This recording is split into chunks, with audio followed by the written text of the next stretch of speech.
Hello, and welcome to the weekly moon update. In these videos, we talk about the moon energy as well as a little bit of astrology for the current week.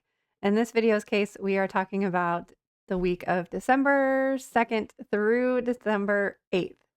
If you're watching this when it premieres on Sunday, hello everybody, I love you.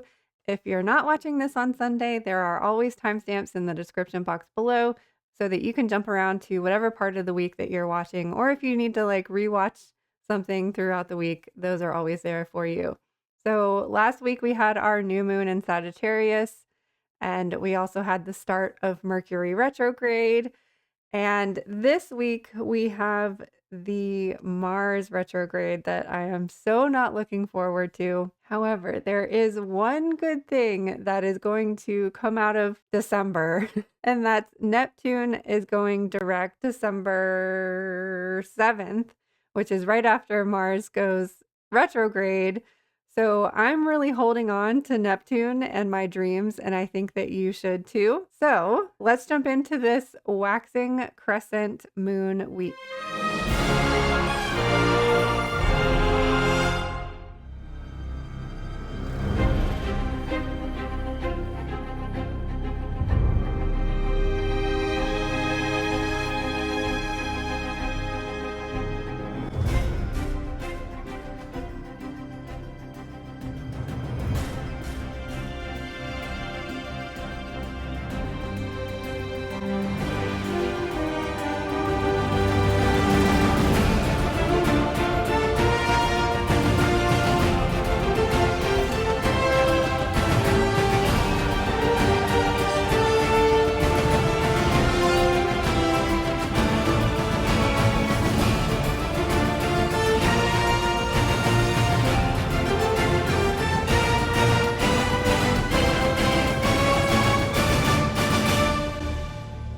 So if you're watching this when it premieres, we had our new moon early around 1 o'clock in the morning, and we're going to be hanging out in Sagittarius energy until Monday around 10:46 a.m. is when the moon will start to transition, and then we'll officially be in Capricorn at 4:09 p.m.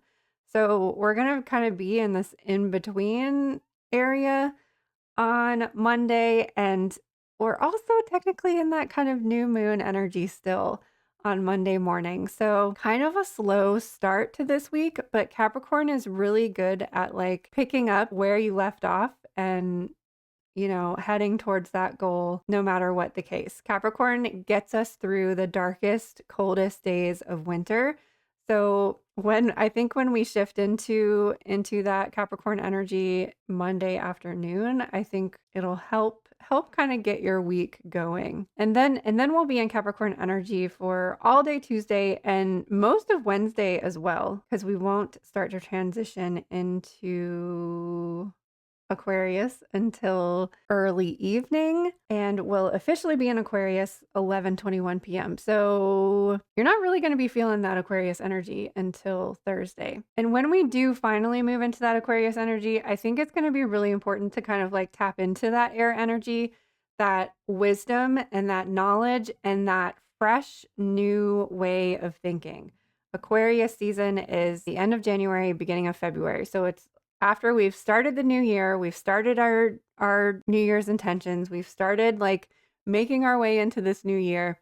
Aquarius season helps us see like, okay, we've already started this. How are we going to do things differently? How are we going to make this transition? And I think it's really going to be important to have like a fresh, open mind as we are entering into this Mars retrograde. So Mars is going to be retrograde until February 23rd. Mars retrograde is kind of feels like you're stuck in the mud. It's like you try to move, like if your boot like sticks into a really sticky mud puddle, you go to move and like your foot just like doesn't you got to like kind of yank it out to move forward. That's what Mars retrograde feels like, and I mean this is kind of a long time to be feeling stuck in the mud. I think that it's going to be good to tap into this Aquarius energy, to have this open mind and approach to like, okay, things might not move the way I want them to. Things might not progress the way I want them to. Things might not be happening the way that we want them to. And to just have an open mind and think like, maybe being stuck in the mud is forcing me to like wait something significant, something specific, something that's going to like eventually help you. I mean, we complain and we moan and groan about retrogrades, especially because we're also in a Mercury retrograde, but like they are here to help us. They do allow us to rethink and revisit and restructure and to redo things. So it does give us this grace period, this that we just need patience for. We need patience to just, okay, it is what it is. And maybe it's going to give you some clarity eventually. Maybe it's going to set other things up for you. And then when you're able to move forward, it's like that exact right divine timing for things to work out. So try to approach the Mercury retrograde with Mars retrograde with an open mind that this is teaching me something. This is allowing me to do something over, to redo it, restructure it, rethink it, redream it, re-envision it, and not focusing on the like, I need to get this done. I need to move. I need to have this happen. And it's not happening. So I recommend really tapping into that Aquarius energy and that new way of thinking, those new ideas, and allowing them to come while we are being patient and giving ourselves grace during this time. I also want to point out that this Mars retrograde is happening in Leo. So these look at like whatever house in your chart rules Leo and see what planets are there, see how this might be affecting you because we're going even when Mars goes direct on February 23rd, it's going to hang out in Leo until June of next year. For the most part, in the last 5 years that I have been creating the Just a Phase Moon Planner, I've never seen Mars stay in a sign for so long. I don't know how often this happens. I don't know why this is happening now because we have had Mars retrogrades within the last 4 years, but I don't know what the significance to this is. However, I do feel like what is significant about this Mars retrograde in Leo is that it is opposing Pluto in Aquarius. Aquarius and Leo are on the exact opposite sides of the birth chart. And so, like, they are opposing each other. Leo and Aquarius oppose each other. They are opposites that balance each other out. But I feel like there is something very, very significant about Pluto moving into Aquarius. We all felt that shift the last few weeks, and we're going to be in Pluto's going to be in Aquarius for the next 20 years. So, like, there's something to Mars being retrograde at the exact time that Pluto has shifted into Aquarius. Intuitively, I think that it might be here to help us. I know it feels very, very opposing and conflictive, and it feels like these big shifts are happening. But I think this Mars retrograde is giving us, again, that grace and asking us to be patient, to see what comes out of this, to not make any big decisions, to not do anything drastic, because we have this like grace period of introduction to the age of Aquarius because we're going to be having these big shifts. But remember that this is a 20-year transit, so it's going to be a slow shift. Like Pluto disrupts a lot of things and forces us to change and forces us to transform, but it gives us time to do that. It doesn't have to happen all at once.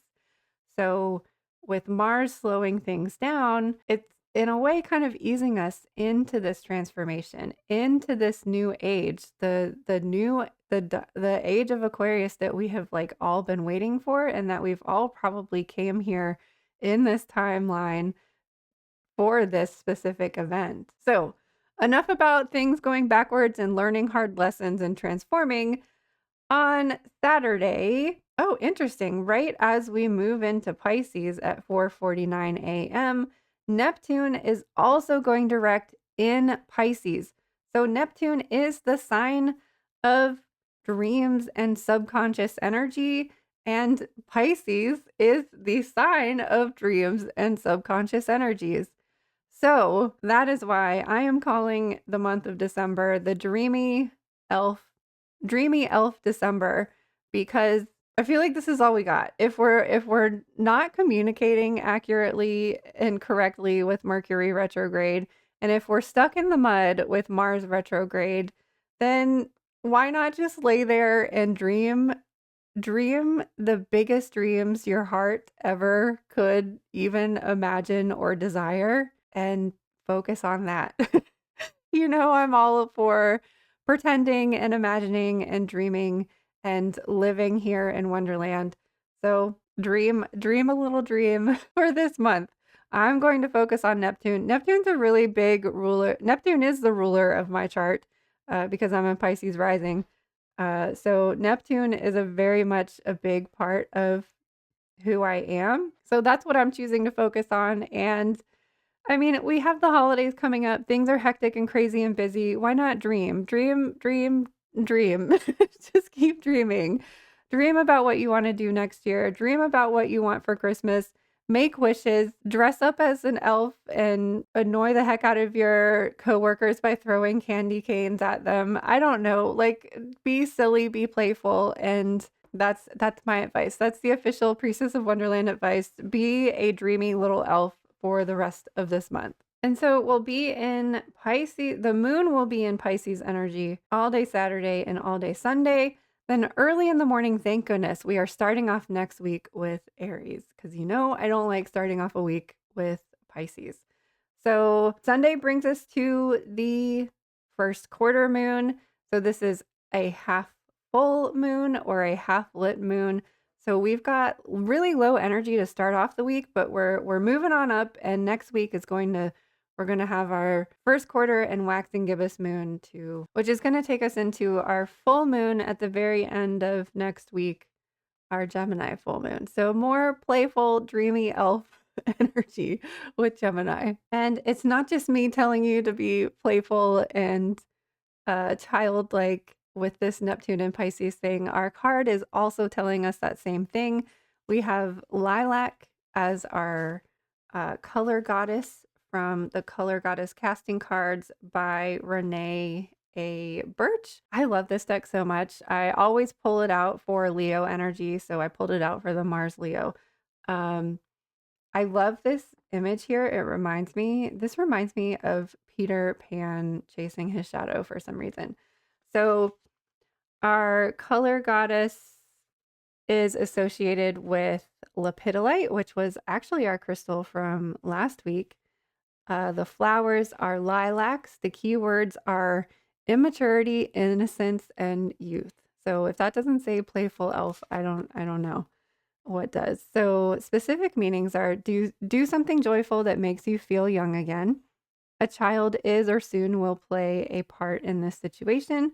You or someone else is acting a bit immature. So let's not call each other out on being immature. Let's just take the positive messages here.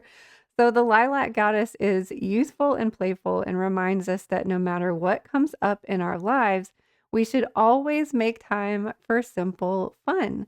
Here, her tarot card is the Fool, not because she is foolish, but because they both are able to tap into that youthful sense of joy and playfulness.